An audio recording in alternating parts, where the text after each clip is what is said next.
There are many aspects of small group communication worth analyzing in the film A League of Their Own.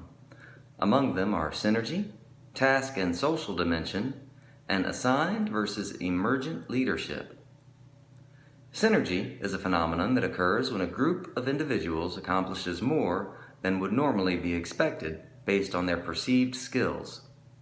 This often happens in corporate environments, the military, and sports teams, when people from all walks of life come together and combine their collective knowledge and skills to produce a better outcome than they could have on their own. In the film, starring Tom Hanks and Gina Davis, a group of aspiring baseball players come together as a ragtag bunch with a surplus of raw talent and make it all the way to the league's World Series. This film demonstrates synergy on a couple of levels. On a micro level, each of the women on the team have their own special skill set that they bring to the table in a way that propels them to victory. Gina Davis's character, Dottie Hinson, is a great catcher. Marla Hooch, played by Megan Cavanaugh, is an incredibly powerful batter who can easily knock a baseball out of the park. Dottie's little sister Kit, played by Lori Petty, has a strong, accurate arm and becomes the team's pitcher. Individually, these skills won't win anyone a single professional baseball game. But when individuals possessing these skills are combined to form a team, they can accomplish great things. This story about America's first professional female baseball league is set against the backdrop of World War II. This is interesting because it allows the filmmaker, Penny Marshall, to demonstrate synergy on a macro level as well. Toward the end of the film, we meet Gina Davis's husband, Bob Henson, who has just returned from the war. He is a representation of synergy at work on a macro level.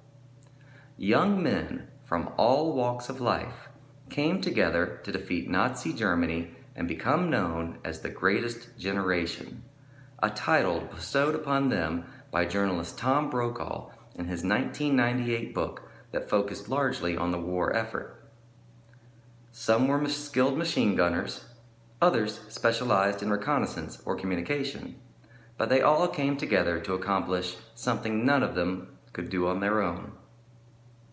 Another aspect of small group communication illustrated in the film is the task dimension of the team and how that interconnects with social dimension of the players who make up the team. The task dimension is defined as the work performed by the group, while the social dimension refers to the relationships that form between members in the group and their impact on the group as a whole. These two concepts are interconnected in that the level of social concern among group members directly affects the outcome of the task they are approaching. In turn, the level of concern that group members have for accomplishing the task at hand directly affects their level of social concern. In the film, May and Doris, played by Madonna and Rosie O'Donnell respectively, join the team having already formed a close friendship. At one point, the women all break curfew to sneak out to a bar where Marla, the team's most socially awkward member, winds up getting drunk and singing to her future husband.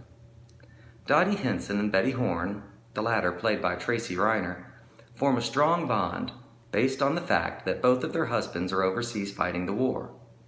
Later in the film, when Betty's husband is revealed to have died and Dottie is right there to console her.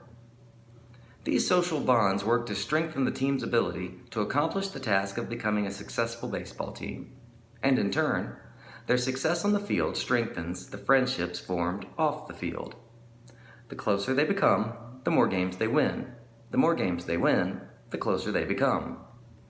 Any good team requires strong leadership, whether it's a women's baseball team in Rockford, Illinois, or a software company in Silicon Valley. Two types of leadership that are often present in these groups and often conflict are assigned versus emergent leadership.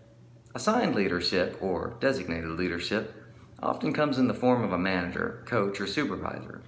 In the film, Tom Hanks plays the part of Jimmy Dugan, a washed-up ex-pro ball player who is assigned as the manager of the Rockford Peaches. He is the assigned leader of the team, though he is slow to embrace this role, often stumbling drunk and passed out in the dugout instead of actively coaching the team. Filling this void is Dottie, who steps up as the de facto leader of the Peaches. This is an example of emergent leadership. Our textbook states that if the group feels threatened by some external or internal crisis, in this case Jimmy Dugan's inability to remain sober and functional, the group often turns to the member who provides a solution to the crisis. Dottie Henson provides just such a solution by taking the reins and rallying the team around her. She determines the batting order, begins calling plays and encouraging the players as they develop into a strong, cohesive unit.